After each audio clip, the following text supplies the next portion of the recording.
Hello guys, this is Arpita from BTS and creative sisters. Welcome to my video. तो आज আমি তোমাদেরকে দেখাবো যে আমি ভার্সিটিতে যে আমি ডেইলি কি করি, এটা বলতে পারো যে ভার্সিটি ব্লগ। তো প্রথমে আজকে আমরা চলে আসলাম আমাদের আর্ট ক্লাসে। এখানে আমাদের আর্ট ক্লাস চলছিল আর আমরা খুব এক্সাইটেড ছিলাম।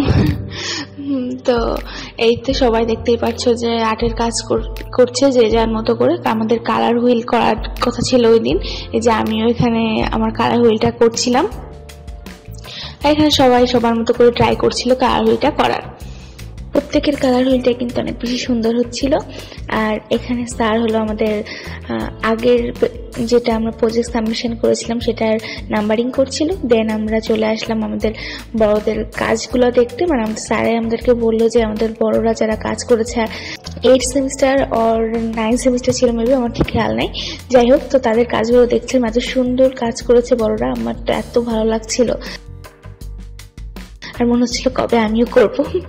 তো এই প্রত্যেকটা ড্রেস, প্রত্যেকটা শাড়ি অনেক বেশি সুন্দর ছিল, প্রত্যেকটা জুয়েলারি অনেক বেশি সুন্দর ছিল। তো আমরা সবাই ঘুরে ঘুরে ভালোভাবে দেখছিলাম, কারণ এক্সপিরিয়েন্স তো এভাবে গেদার করতে হবে। যাই হোক, এখানে দেখতে পাচ্ছ মাছ, পদ্ম সবকিছু থিমে করা হয়েছে। তারপর আমরা নিচে এসে দেখি যে স্যার এখানে আর্ট শেখাচ্ছে। আমি আর আমার ফ্রেন্ড বসে একটু এই পেন্টিংটা করা দেখছিলাম। দেন আমরা সোয়িং ক্লাসে চলে গেলাম। আমরা একটু প্র্যাকটিস করছিলাম। ওই দিন আমাদের ক্লাস ছিল না, কিন্তু আমরা প্র্যাকটিস করতে সোয়িং ল্যাবে ঢুকছিলাম। তো এই তো আমরা সবাই প্র্যাকটিস করছিলাম সোয়িং ল্যাবে। আর ছুট করে মনে হলো যে আমি একটা ডেইলি ব্লগ শেয়ার করি। আই হোপ তোমাদের সবার কাছে এই ডেইলি ব্লগটা পছন্দ হচ্ছে। আর তারপর আমরা একটা কিউট পাপ্পিকে দেখলাম, অনেক কিউট ছিল কুকুরটা। তারপর আমরা বাসার জন্য রওনা দিলাম, হোস্টেলের জন্য রওনা দিলাম।